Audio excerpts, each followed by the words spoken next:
Mirzo Ulug'bek nomidagi O'zbekiston Milliy universiteti harbiy tayyorgarlik o'quv markaziga o'qishga qabul qilish jarayonlari boshlandi.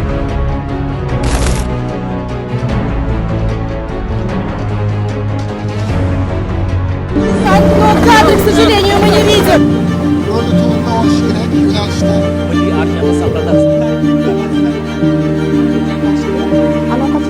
Ular shunchaki jurnalist yoki oddiy muxbir emas.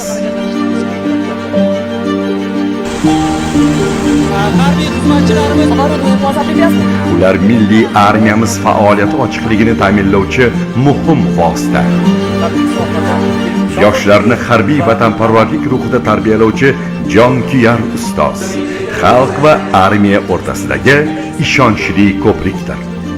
Ular odam yursa oyog'i, qush uchsa qanoti kuyadigan, hatto cho'pon qo'y boqmaydigan jazirama dalada, kimsasiz cho'lda, osmonga tutash tog'u qoyalarda vatan posbonlari bilan yelkama-yelka yuradigan eng yaqin hamrohdir.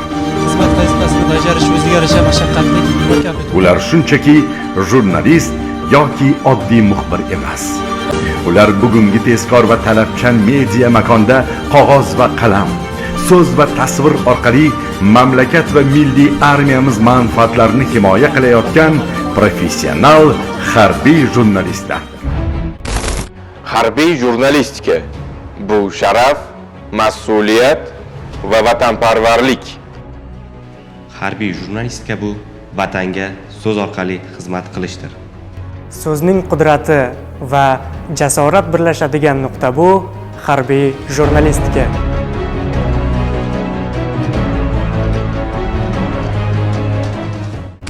Siz jurnalistsiz, ammo sizni oddiy xabarlar emas, jasorat, intizom, vatan himoyachilarining hayoti va faoliyati qiziqtiradimi? Kelajakda qurolli kuchlar sarhadida xizmat qilib, harbiy axborotlarni professional tarzda yoritishni istaysizmi? Siz vatan manfaatini so'z orqali himoya qila olasizmi?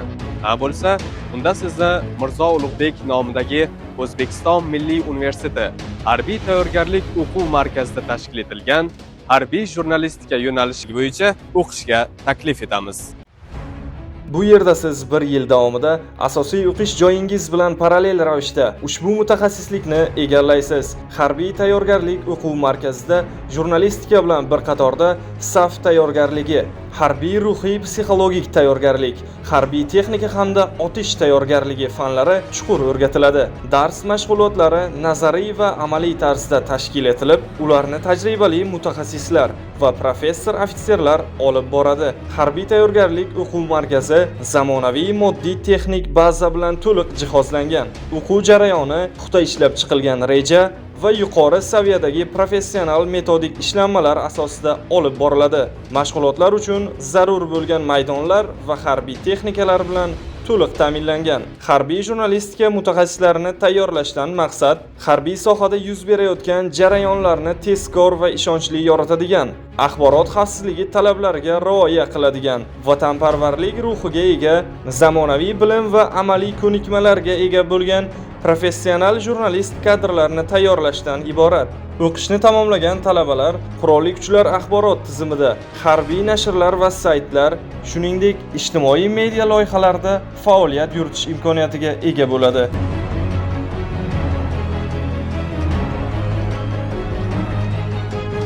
O'qish istagida bo'lgan talabgorlar O'zbekiston Milliy universiteti rektori nomiga belgilangan tartibda ariza bilan murojaat qiladilar. Talabgorlar tibbiy ko'rik, umumjismoniy tayyorgarlikni baholash va chaqiriqqacha boshlanish tayyorgarlik dasturi bo'yicha baholanadi. Sinov natijalariga talabalarning oliy ta'lim muassasalaridagi 1, 2 va 3 semestrlarda to'plagan umumiy ballarning o'rtacha ko'rsatkichlari qo'shiladi. Siz vatan mudofaasini yoritadigan va axborot xavfsizligini ta'minlaydigan professional jurnalist sifatida shakllanasiz. Bu oddiy o'qish emas, bu mas'uliyat, bu sharaf demakdir. Kelajagingni bugundan qur. Biz seni kutyapmiz.